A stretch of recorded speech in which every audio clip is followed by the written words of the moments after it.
Good evening, you're watching News Mongolian World. I'm your host, Anurhan Batr. And for top stories, Mongolia's tourism sector is expected to recover in 2023.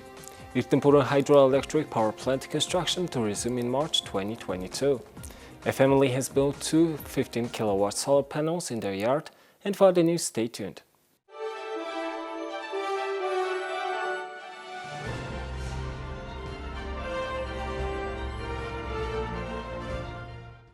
Mongolia's tourism sector lost 1.2 trillion MNT in 2020.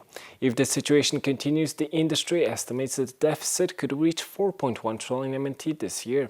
As of today, 570 organizations are registered in this sector and 88,000 job positions are at risk. At least 1 trillion MNT is needed to revitalize the sector.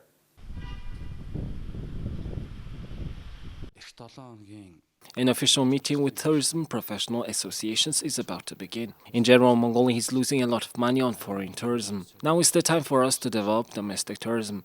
In addition, we will formulate a full government policy to support tourism companies and organize meetings with enterprises. An example is the construction of a tourism headquarters using their own investment by issuing permits to enterprises in certain areas. We realize that a lot of work must be done.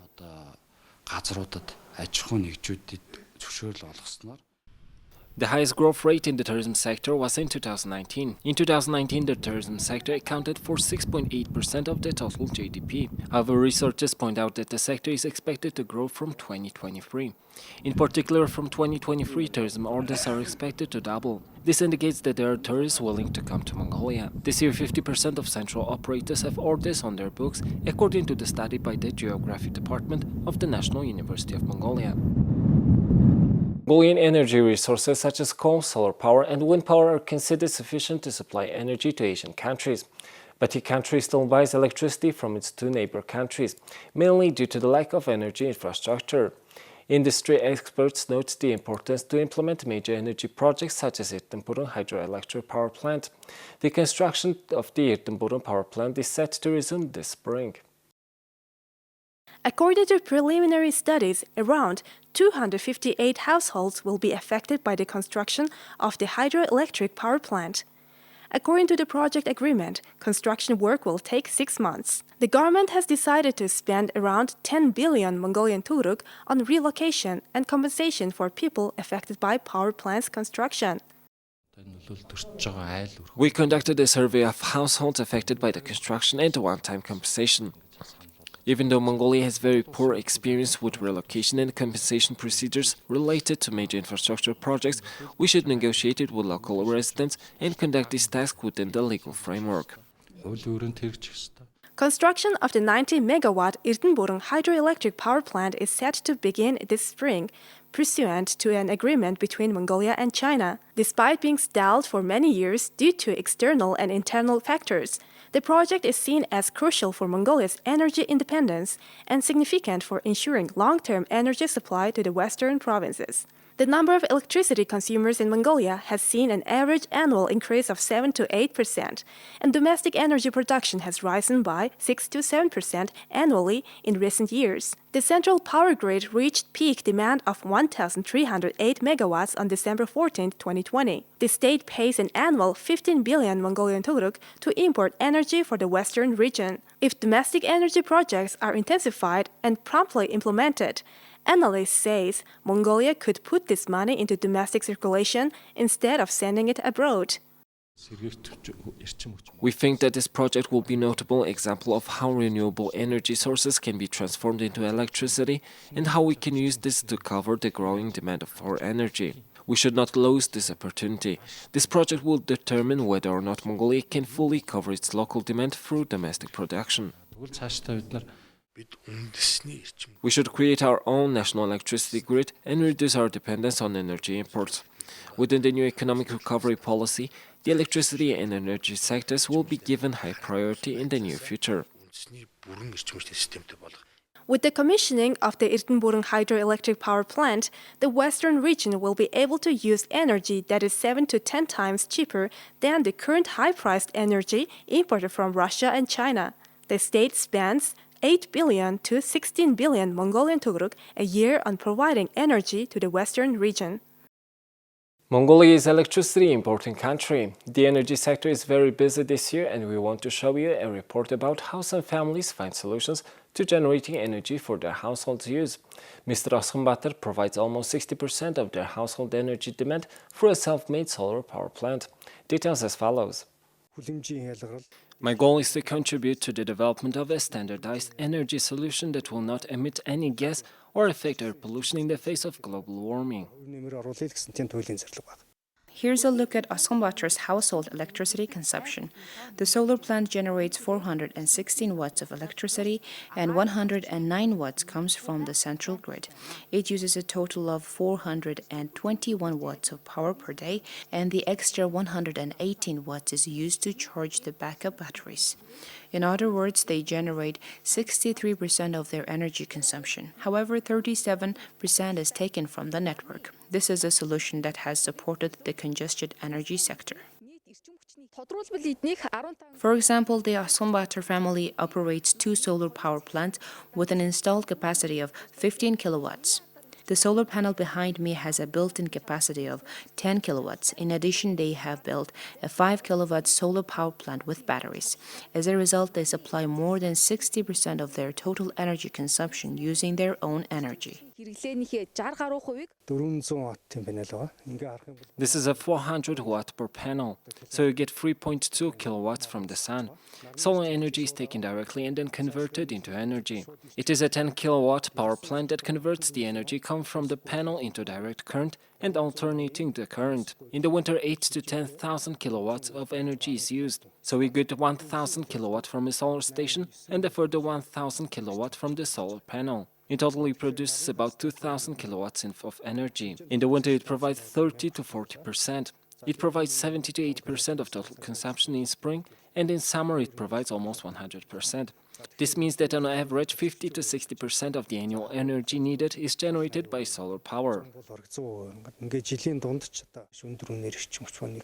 Energy is produced at a very high price. Today we have a very high selling price. Therefore, saving 1 kilowatt of electricity means contributing to the energy sector. Power generating households are now able to supply electricity to the central grid. The tariff per kilowatt hour of electricity supplied to the distribution network from renewable energy sources is set at 140 to 221 Mongolian Turks. There is a procedure to connect households and businesses to the central network if they provide renewable energy sources of their own needs. Since then, people's initiative has increased and a lot of suggestions have been received so far. When it is sunny during the day, it is possible to give 20% of the energy to the network. The number of households producing electricity in this way continues to increase. This has the advantage of reducing the load on the energy sector, and it also decreases air pollution.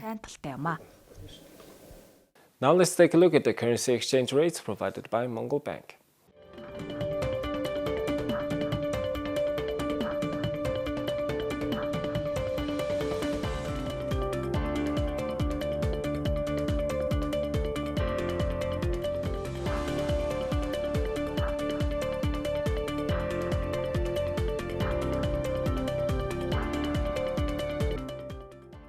During the last few years, more and more young people are starting to choose vocational training centers over university degrees. In this report, we want to highlight a professional who attended a 45-day repairing course and became a skilled repairman. His name is Erdeneburen, and he has been working at the 4th thermal power plant for 19 years. It doesn't matter if the equipment breaks down. I come to work at any time of the day or night. When I didn't know my job, my responsibilities at first, it was difficult, but now that I know my job, it's not difficult. He did not want to pursue higher education like everyone else. He respects the work of his parents and he continues their work. A boiler is just a vessel. The pipes must be constantly supplied with water by a stove. We can see from Erdeneburen that work responsibility and diligence are the greatest skills of work and life. He invented an automatic device to repair valves. Here the small shutters have an automatic splitter. I created with one of my crew members according to this picture. We have been using it for 5 years now since we designed and started working with it. In terms of economy and productivity, this makes our work a lot easier. First of all, there are 7 to 8 students. One of his students is soon to graduate from his course and become a real worker. First, Orgenbayer did an internship as an assistant 19 years ago. Now he's sharing his experiences with the new employees and has become the 5th-degree skilled repairman leading his team. The energy sector needs workers like Orgenbayer like we need water and air. He's a diligent and highly skilled worker. As most of the equipment at the thermal power plant is many years old, the workload of stove department staff has been increasing over the years. However, as a result of the work of these young people, we can ensure a reliable operation of the equipment so that every family has a bright and warm day. Our next report highlights a family that teaches their children to save on energy. Parents say that adults should themselves demonstrate good examples to their children by their actions rather than just by words. Batbuyan has 2 children and he lives in a 3-room apartment. Their monthly electricity bill does not exceed 25,000 Mongolian tugreks. Let's compare their monthly electricity bill with the bill of a family of 4 to 5 people living in 3-room apartment just like Batbuyan. His family saves about 20 to 30,000 Mongolian tugreks per month and more than 300,000 Mongolian tugreks annually. We turn off any electrical appliance we are not using at that time, so our children learn from us. Children even check to see if the lights or electrical equipment are left on. The actions of the parents have become a habit in the minds of their children. These children say they feel they are doing something wrong if they use more electricity or leave electrical appliances turned on. Instead of just turning off the TV set, we need to unplug it. Do not turn off the room lights during the daytime. For example, instead of turning on the lights in this room, I use a desk lamp. I'm interested in classical music. It doesn't use any electricity, so I think I'm saving electricity. For me, saving electricity has become a daily habit. A child psychologist says that if a child between 0 to 6 years old adopts a habit, it can become a lifelong habit. If parents set an example in saving electricity, the children can develop good habits from an early age. Rather than telling them off or scolding already grown-up teenagers, we need to just set a good example at an early age. It's enough to get him or her into this or that habit at the age of 0 to 6 years old, and it can become a lifelong habit. Last year, our country's energy sector consumption reached a record of 1,308 megawatts. It's an increase of 6% compared to the previous year. But Batbuyan's family emphasizes the importance of making children aware from an early age that energy and electricity are limited resources. Now let's take a look at the weather forecast of world's major cities.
Well, that's all for today and thank you for staying with us. We will see you tomorrow with more news and updates. Have a nice evening. Goodbye.